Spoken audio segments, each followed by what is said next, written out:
Hello everyone, welcome to my YouTube channel nursing education counter पे बहुत बहुत स्वागत है आप सभी का। तो मैं फिर से एक बार नए वीडियो के साथ आ गई हूँ आप लोग के पास। और यह वीडियो काफ़ी ज़्यादा इंपॉर्टेंट होने वाला है हमारे सभी एनएम के स्टूडेंट के लिए। जो एनएम का बिहार में एनएचएम वैकेंसी आई थी 5006 पोस्ट पे, तो उसका एग्ज़ाम चल रहा है आप लोग को जैसा कि पता है। तो उसका मैं आज एग्ज़ाम, कल का जो एग्ज़ाम हुआ था 17 तारीख को, मैं उसका आज उस एग्ज़ाम पेपर का सॉल्यूशन लेकर के आई हूँ। मेरे स्टूडेंट्स के द्वारा कुछ क्वेश्चंस बताए गए थे जो कि उसका सॉल्यूशन मैं लेकर के आई हूँ। ठीक है, तो उन सारे क्वेश्चंस को मैं कोशिश की हूँ कि सॉल्व करने का। ठीक है, तो अगर आप भी एग्ज़ाम में बैठे थे और आप भी एग्ज़ाम दिए थे तो आप बताइएगा कि क्या ये सारे क्वेश्चन पूछे गए थे या नहीं। और कमेंट सेक्शन में अपने, और इसमें जितने भी क्वेश्चन मैंने नहीं ऐड करे हैं वो सारे क्वेश्चन को आप कमेंट बॉक्स में ज़रूर कमेंट करिएगा, ताकि मैं उसका भी सॉल्यूशन लेके आ सकूं। और अगर हमारे इस चैनल पे आप नए आए हैं तो सब्सक्राइब कर लीजिएगा हमारे इस चैनल पे को, और लाइक कर दीजिएगा हमारे इस वीडियो को, ताकि हमारा मोटिवेशन बना रहे। और शेयर कर दीजिएगा अपने फ्रेंड्स के साथ, ताकि वो भी इस सॉल्यूशन को देख पाए। ठीक है, और बेल आइकन को हिट कर लीजिएगा ताकि कोई भी नोटिफिकेशन आपके पास सबसे पहले पहुंचे। इसी तरीके के वीडियो आपको इस चैनल पे देखने को मिलते रहेगा। तो आइए देखते हैं, शुरू करते हैं क्वेश्चन को, कौन कौन से क्वेश्चन पूछे गए थे। ठीक है, तो आइए शुरू करते हैं।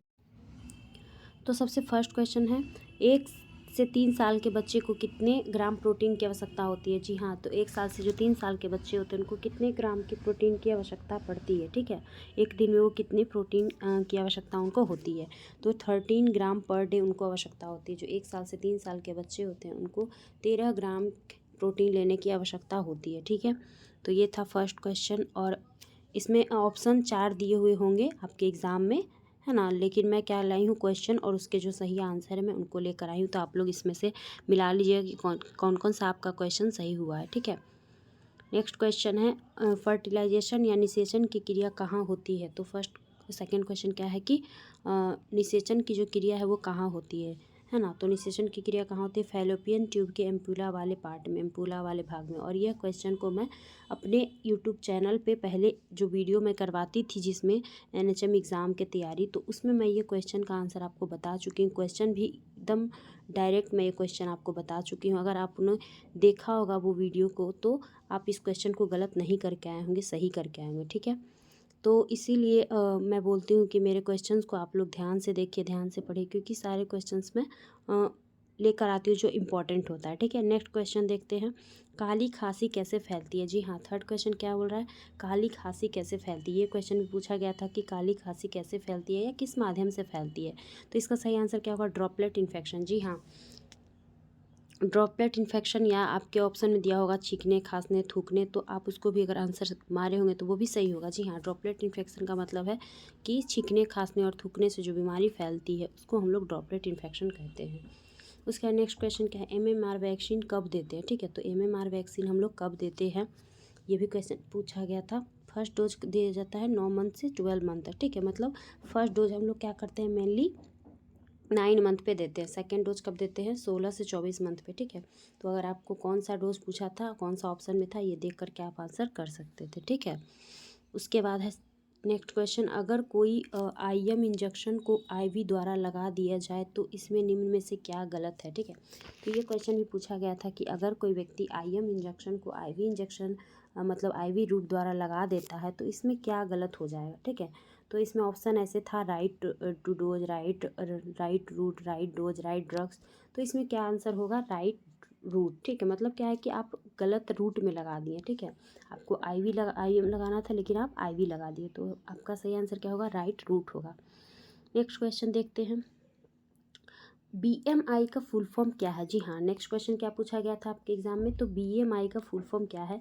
तो इसका फुल फॉर्म होता है body mass index. Body mass index होता है, और बॉडी मास इंडेक्स का कितना होता है, नॉर्मल 24 होता है। ठीक है, नॉर्मल होता है 24। और बॉडी मास इंडेक्स का जो फॉर्मूला होता है वो क्या होता है, बॉडी मास इंडेक्स का जो होता है वेट होता है। ठीक है, वेट इन केजी होता है। ठीक है, और हाइट इन मीटर स्क्वायर। ठीक है, हाइट को मीटर स्क्वायर से क्या करते हैं, इस तरीके से। बीएमआई होता है वेट इन केजी, केजी में होता है। एक सेकेंड में क्लियरली लिख दूँ फॉर्मूला बीएमआई का, वेट केजी में, हाइट मीटर स्क्वायर, ठीक है, मीटर स्क्वायर मतलब हाइट का मीटर के स्क्वायर कर देंगे, ठीक है। तो इस तरीके से इसका फॉर्मूला होता है। तो इसका फुल फॉर्म पूछा गया था आपके एग्ज़ाम में कि बीएमआई का फुल फॉर्म क्या होता है।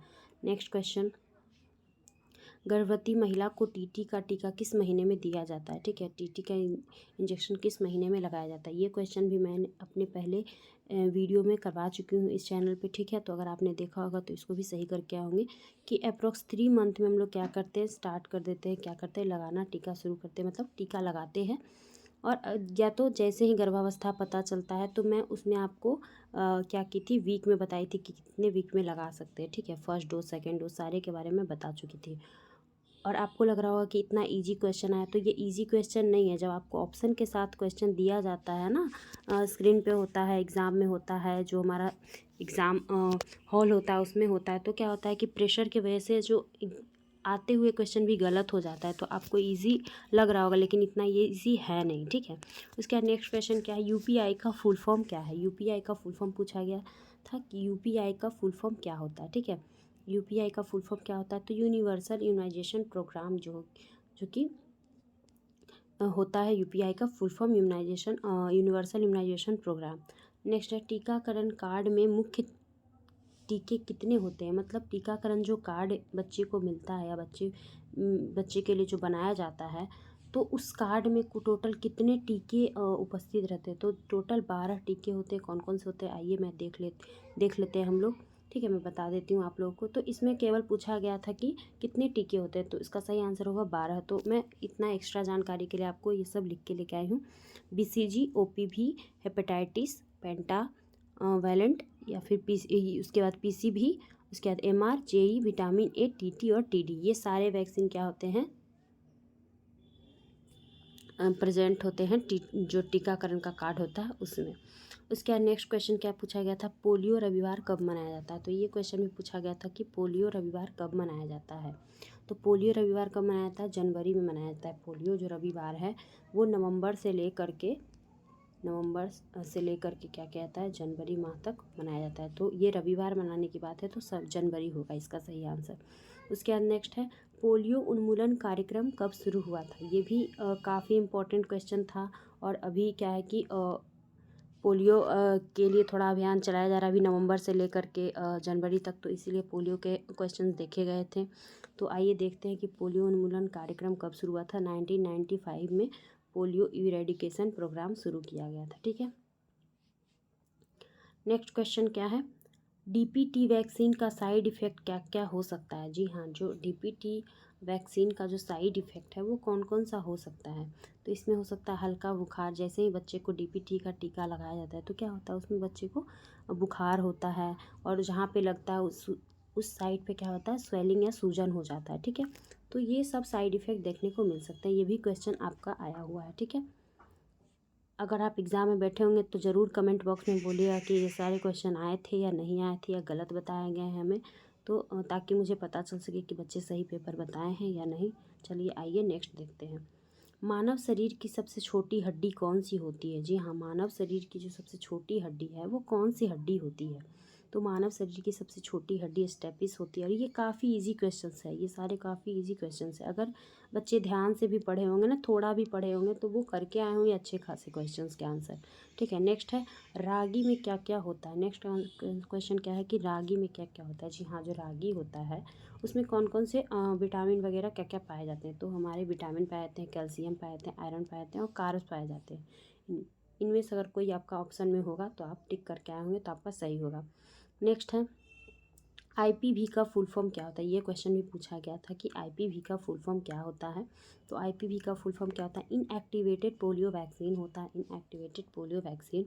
और क्योंकि आप एनएम हैं तो क्या है कि आप एनएम का एग्ज़ाम देने गए हैं तो आपको वैक्सीनेशन से तो क्वेश्चन रहना ही रहना है ना, इम्यूनाइजेशन प्रोग्राम जो भी शेड्यूल है उससे क्वेश्चन तो रहना ही रहना है। इसीलिए इसमें देख रहे हैं कि कितने सारे क्वेश्चन इम्यूनाइजेशन पे पूछे गए हैं, ठीक है। नेक्स्ट क्वेश्चन क्या है, राष्ट्रीय एड्स नियंत्रण कार्यक्रम में के तहत लाल रिबन किसका प्रतीक है? तो जो राष्ट्रीय एड्स नियंत्रण कार्यक्रम चलाया जाता है उसमें एक लाल रिबन का साइन बना हुआ होता है इस टाइप से, ठीक है। तो ये जो रिबन है वो किसका प्रतीक होता है? तो एड्स के खिलाफ जागरूकता, तो जागरूकता के लिए क्या होता है, ये इम्पॉर्टेंट होता है, ठीक है। ये जागरूकता के प्रति होता है, जो लाल रिबन बना होता है इस टाइप से एड्स में, उसमें क्या होता है कि एड्स के जागरूकता के खिलाफ होता है, ठीक है। उसके बाद नेक्स्ट क्वेश्चन क्या है? तो सामुदायिक स्वास्थ्य नर्सिंग का प्राथमिक केंद्र बिंदु क्या है? तो सामुदायिक स्वास्थ्य नर्सिंग जो है उसका प्राथमिक केंद्र बिंदु क्या है? पहला केंद्र बिंदु क्या है? ठीक है, तो समुदाय का समग्र स्वास्थ्य देखभाल। तो सामुदायिक जो स्वास्थ्य नर्सिंग है उसका प्राथमिक केंद्र बिंदु क्या है? पहला जो सेंट्रल या फिर जो इम्पोर्टेंट काम क्या है? तो समुदाय के लोगों की देखभाल या फिर उसका प्रिवेंशन या रोकथाम करना उस वहाँ की बीमारियों का, ठीक है। जो भी आपका मेरे समुदाय में उपस्थित बीमारियां हैं उसकी रोकथाम करना है ना। उसके बाद है वसा में घुलनशील विटामिन कौन सा होता है? ठीक है, वसा में घुलनशील विटामिन, ये क्वेश्चन भी पूछे गए हैं कि वसा में घुलनशील कौन सी विटामिन होती है? तो जी हाँ, ए डी ई के क्या होते हैं आपकी? वसा में घुलनशील विटामिन होती है, ठीक है। उसके बाद नेक्स्ट है जन्म के समय कम वजन वाला शिशु का वजन कितना होना चाहिए? ठीक है, जन्म के समय जो कम वजन वाला शिशु होता है जिसको लो बर्थ बेबी बोलते हैं ना, जिसको लोग क्या बोलते हैं? लो बर्थ बेबी बोलते हैं, लो बर्थ बेबी, है ना। तो जो लो बर्थ बेबी होता है उसका वजन कितना होता है, मतलब कितने से कम? तो 2.5 kg से अगर किसी बच्चे का वजन कम है तो उसको हम लोग क्या बोलते हैं? लो बर्थ बेबी बोलते हैं। ये क्वेश्चन भी पूछा गया था आपके एग्ज़ाम में, ठीक है। उसके बाद नेक्स्ट क्वेश्चन क्या है? नेक्स्ट क्वेश्चन, एक आशा कार्यकर्ता कितनी जनसंख्या को कवर करती है? जी हाँ, जो एक आशा कार्यकर्ता होती है वो लगभग कितनी जनसंख्या को कवर करती हैं? तो 1000 जनसंख्या को क्या करती हैं? कवर करती हैं। और ये सारे आपकी कम्युनिटी के क्वेश्चन से, अगर किसी ने कम्युनिटी अच्छे से पढ़ी होगी तो उन्होंने ये सारे क्वेश्चन के आंसर किए होंगे, ठीक है। नेक्स्ट क्वेश्चन क्या है? गर्भाशय का सामान्य आकार कैसा होता है? तो ये क्वेश्चन भी मैं अपने जो चैनल है इस चैनल पे करा चुकी हूँ पहले वाले वीडियो में। तो आप अगर देखे होंगे और अच्छे से पढ़ के गए होंगे तो आप ज़रूर करके आएंगे क्वेश्चन कि गर्भाशय का सामान्य आकार क्या है। तो जो हमारा यूट्रस होता है उसका सामान्य या नॉर्मल जो आकार या आकृति होती है वो कौन सी होती है? तो नाशपाती के आकार का। जी हाँ, ये क्या होता है? हमारे पीयर शेप का होता है, इस टाइप का होता है, ठीक है। पीयर शेप का होता है जिसको हम लोग क्या बोलते हैं? नाशपाती के आकार का, ठीक है। नाशपाती के आकार का बोलते हैं, पीयर शेप, ठीक है। नेक्स्ट क्वेश्चन क्या पूछा गया था? तो किसी हड्डी को टूटने पर उसका प्राथमिक उपचार क्या है? तो जब किसी व्यक्ति की हड्डी टूट जाती है तो सबसे पहले हम क्या उपचार करते हैं? ठीक है, ये क्वेश्चन भी पूछा गया था। तो जो बच्चे पढ़े होंगे अच्छे से, थोड़ा भी मेहनत किए होंगे तो उनका ये क्या है कि कंफर्म है जॉब होना, ठीक है। तो आप लोग घबराइएगा नहीं और कमेंट करके बताइएगा कि आपके कितने आंसर सही किए हैं, ठीक है। उसके बाद प्रभावित अंग, तो इसका क्या बोल रहा है आंसर कि अगर किसी व्यक्ति का हड्डी अगर टूट जाता है तो उसका पहला इलाज हम क्या करते हैं? तो जो हड्डी टूटी है या फिर मान लो हाथ की टूटी है तो हाथ को क्या कर देंगे? बिल्कुल अस्थिर कर देंगे, एकदम स्थिर कर देंगे, या वहाँ पे स्प्लिंट लगा देंगे। स्प्लिंट मतलब खपच्चियाँ जिसको बोलते हैं, खपच्चियाँ जिसको बोलते हैं, ठीक है। तो वो लगा देने से क्या होगा कि वो अंग हिलेगा डुलेगा नहीं, और जिससे क्या होगा कि उसको सहारा मिलेगा, और क्या होगा कि और भी जब फ्रैक्चर अगर माइनर है तो मेजर नहीं होगा, मतलब थोड़ा सा फ्रैक्चर है तो वो ज़्यादा और नहीं होगा, ठीक है। तो इसका सही आंसर क्या होगा कि प्रभावित अंग को स्थिर रखना या सहारा देना, ठीक है। नेक्स्ट क्वेश्चन क्या है? जननी शिशु सुरक्षा कार्यक्रम का मुख्य लाभ क्या है? तो जननी शिशु सुरक्षा कार्यक्रम जो चलाया जा रहा था JASY, ठीक है। तो जननी सुरक्षा जो शिशु सुरक्षा कार्यक्रम है उसका लाभ क्या क्या है, ठीक है। तो ये देख लीजिए, इसके इतने सारे लाभ हैं, आपको ऑप्शन में कौन सा दिया गया था उस अकॉर्डिंग आप देख लीजिएगा, ठीक है। तो इसमें क्या था कि जो बेबी है और जो मदर है उनको फ्री इलाज दिया गया था, ठीक है। फ्री सेवा, फ्री दवाइयाँ, फ्री में रक्त के देने के लिए, उसके बाद परिवहन सुविधा, तो ये सारा कुछ फ्री इलाज दिया गया था, ठीक है। तो आप लोग देख लीजिएगा कि ऑप्शन में क्या था।